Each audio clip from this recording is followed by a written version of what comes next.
Volto a dizer, não quero entrar em contradição, não quero bater de frente com ninguém, mas eu não quero também que você seja enganado. Vai haver um fim? Vai haver um fim. Ah, o chip, eu não acredito que o chip seria uma passagem que consta na escritura. Esse chip que em 2013 os Estados Unidos vai ter que usar e aqui no Brasil com o tempo vai ter que usar também. Eu não vejo assim.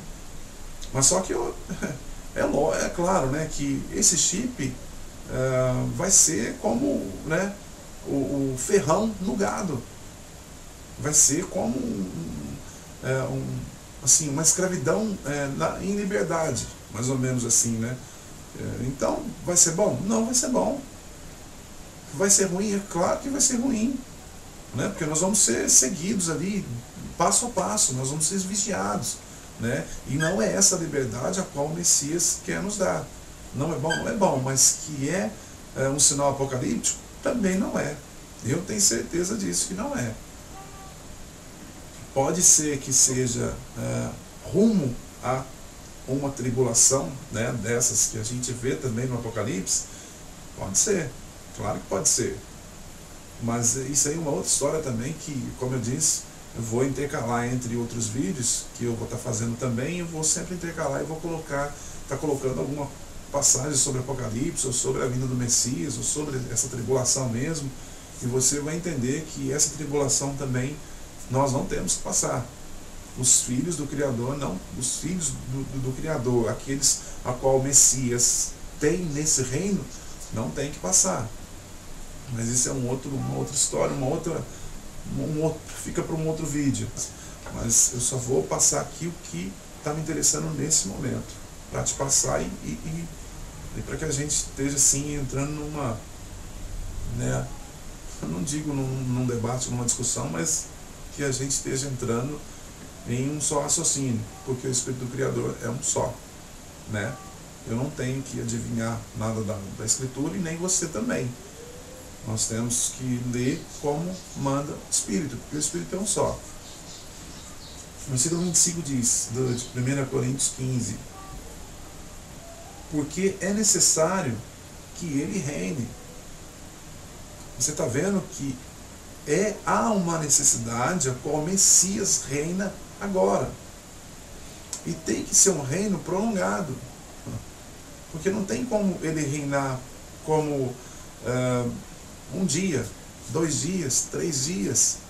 Não tem como ele obter esse reino para que nós sejamos justificados.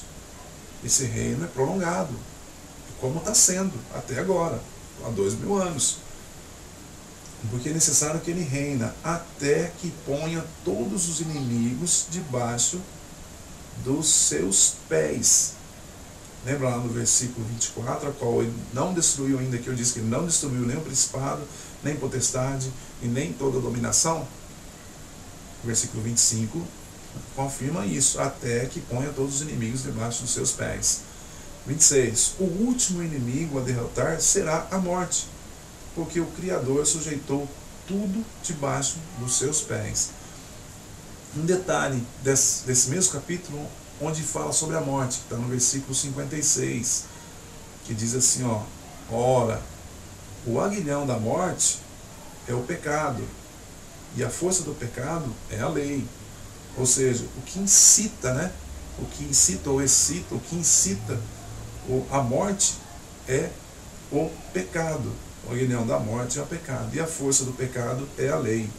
Graças, porém, sejam dadas ao Criador, que nos dá a vitória pelo nosso Messias. O versículo 50, voltando aqui um pouquinho para trás, eu só quis relatar ali sobre o pecado e a morte. O que afirma, irmãos? 1 Coríntios 15, versículo 50. O que afirmo, irmãos, é que nem a carne, nem o sangue podem participar do reino do Criador. E que corrupção não participará da incorruptibilidade. Só para analisar esse versículo 50. Aí você diz, olha, mas está vendo? Está falando do sangue e está falando também da carne. Então vai ficar meio que embolado de novo. Porque se nós aprendemos que o reino do Criador já está no nosso meio, e aqui Paulo fala e afirma, como ele mesmo diz, o que afirmo, irmãos, é que nem a carne nem o sangue podem participar no reino do Criador. Então fica meio embolado. Ou seja, se o Messias diz que o reino está no nosso meio, e depois Paulo afirma que nem a carne nem o sangue ocupará lugar no reino do Criador, como é que faz então? Mas se você analisar carne e sangue, carne, Paulo está falando das nossas paixões. As nossas paixões, que é lascívia, que é prostituição, que é bebedeira, que é vícios, não é? Que é ou necessidade, que nós damos liberdade para a necessidade do nosso corpo, a qual nós não podemos dar, né? Então Paulo está falando dessa carne. E do sangue seria a consequência do sangue de não crer no Messias. Quando Paulo diz, irmãos, e que nem a carne, nem o sangue podem participar do reino do Criador, seria isso. A carne é as nossas paixões. Você está entendendo? Não é aquela carne a qual o meu corpo está dizendo que o meu corpo não pode ir. Vamos tentar entender pelo raciocínio dos pastores, né? De homens intitulados pastores aqui na terra, sempre prega que o reino do Criador não está no nosso meio, está para vir ainda. Então, quantas vezes eu já ouvi falar, nós vamos ser anjos, né? No céu, nós vamos ser anjos, não vamos ter carne. Não, irmão, isso é um outro detalhe também. Porque a Escritura diz que nós seremos como os anjos no céu. Foi o próprio Messias quem disse isso. Ele não disse que nós seremos anjos. Ele diz, seremos como anjos no céu. Mas isso é um outro detalhe, mas fica aí para que você pense também. Não podem participar do reino do Criador, e que a corrupção não participará da incorruptibilidade. Você está vendo? Corrupção. Veja bem que se Paulo alega que a corrupção não participará da incorruptibilidade, como que se o reino do Criador fosse no céu, o que teria a ver com a corrupção? Lá não tem corrupção. Se já fomos salvos, inteiramente salvos, nós não somos corruptíveis mais. Mas se Paulo deixou aqui no versículo 50, e que a corrupção não participará da incorruptibilidade, isso é aqui na terra. Porque a corrupção só existe aqui na terra. Não tem como eu analisar esse versículo e passar para o céu. Não existe corrupção. Não é verdade?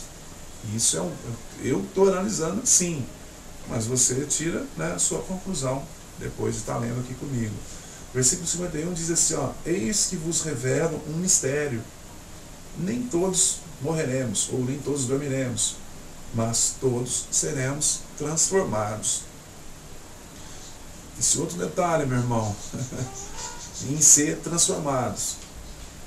Na verdade, quando você só encontra aqui também Paulo falando sobre transformação, que nós, no caso, seremos transformados.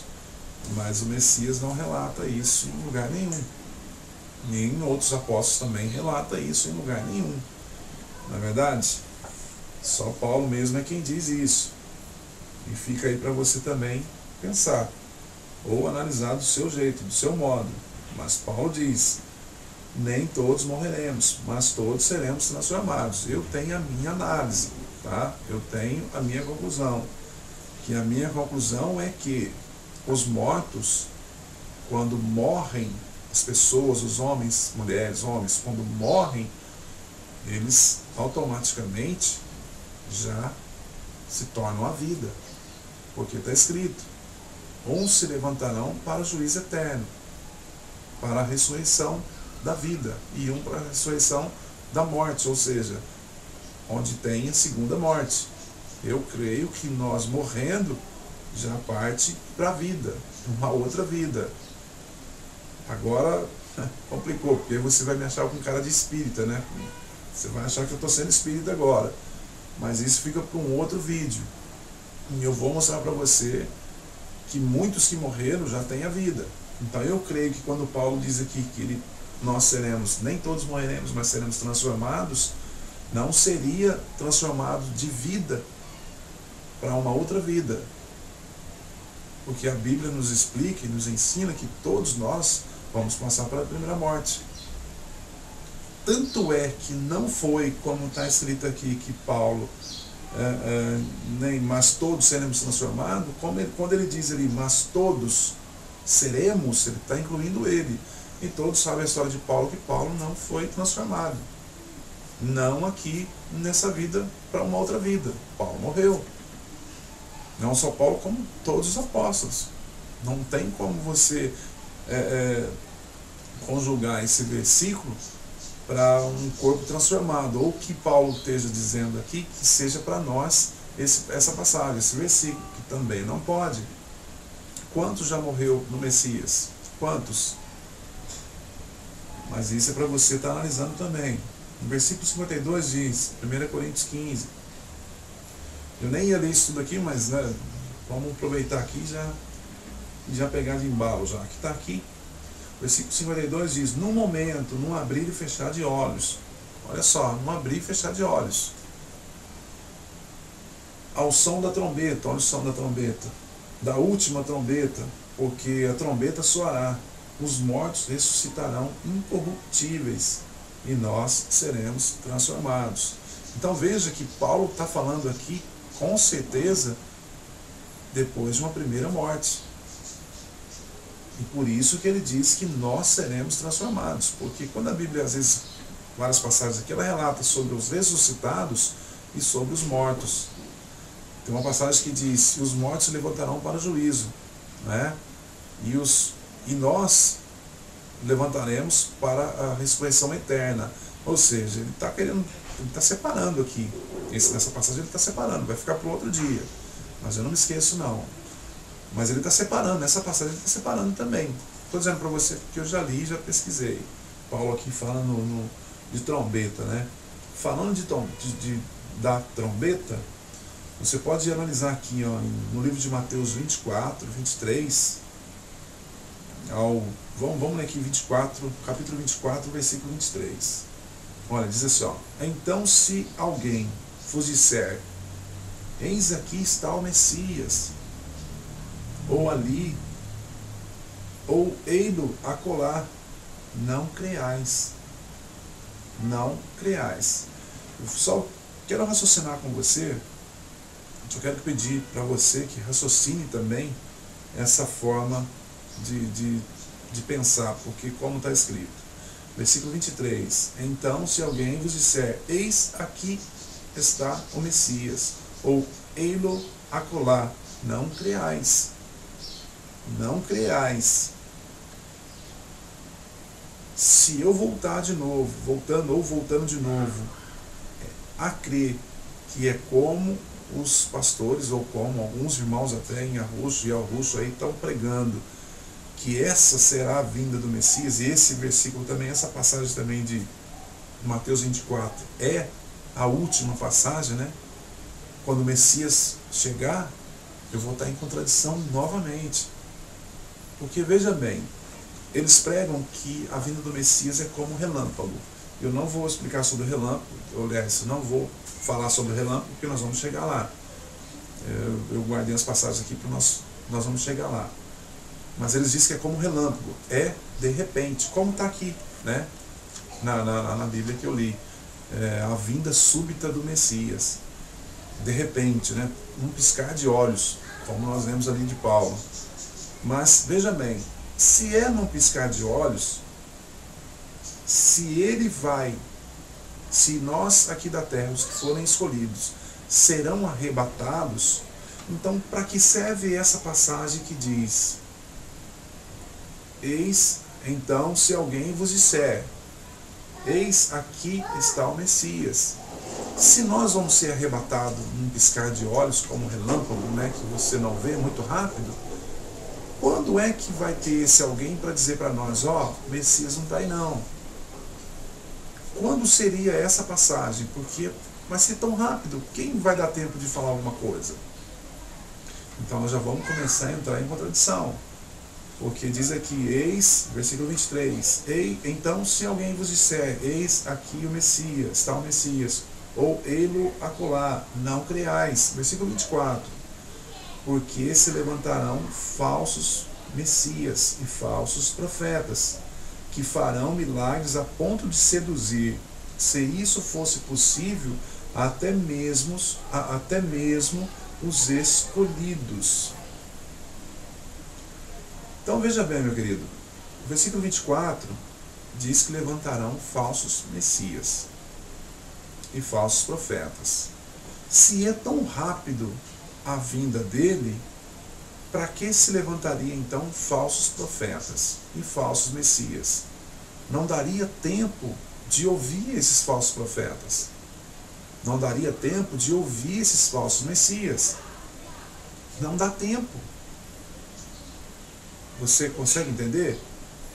Se está escrito é porque haverá um tempo, né? A vinda dele, no caso, a primeira, a qual já veio, eu creio assim, esse é o meu raciocínio.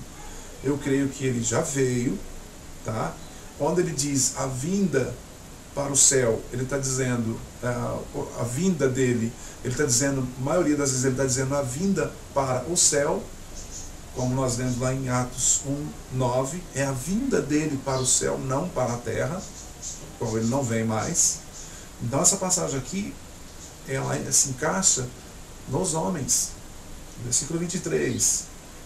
Então, se alguém vos disser, eis, aqui está o Messias, ou ei-lo acolá, não creais.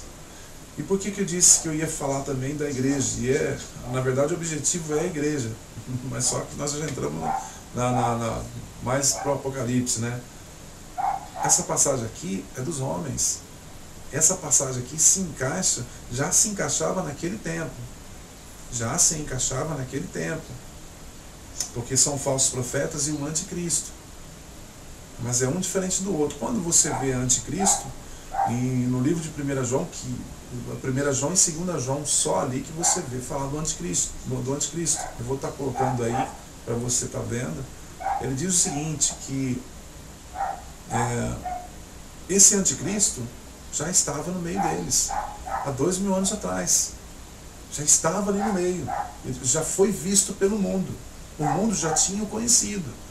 Então nós não vamos esperar esse anticristo se levantar para o final. Nós não vamos esperar, porque o próprio João, há 2000 anos atrás, já revelou sobre ele. Então ele já foi revelado, né? E aqui quem está dizendo aqui, eis aqui está o Messias, quem diz isso? Vamos ser sinceros, seja sincero com você mesmo. Nós estamos num tempo em que o fim se aproxima. O fim se aproxima. E nesse tempo é onde fala aqui em Mateus. E você pode notar que as igrejas hoje não sabem o que fazer mais para estar levando você para elas. E isso quer dizer o quê? Olha, eles dizem, Jesus está nessa igreja. Quantas vezes você já ouviu o pastor dizendo isso? Jesus está aqui. E o versículo aqui está dizendo, eis aqui está o Messias, ou ei-lo acolá, não creais. Não creais. É o que está dizendo aqui. Porque se levantarão falsos cristos, falsos messias, falsos cristos como está aqui, e falsos profetas, que farão milagres a ponto de seduzir, se isso fosse possível, até mesmo os escolhidos. Olha, é o que está acontecendo também entre nós, os irmãos, a qual já não cremos mais em religiões, né, ou na religião, ou no sistema religioso, na igreja.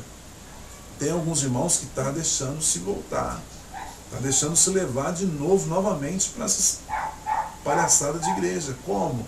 Eles não creem mais em igreja, eles saíram de igreja, mas eles estão começando agora a te levar a sair da palavra e ler livros. Ah, esse livro aqui que eu vi é muito bom, lê para você ver.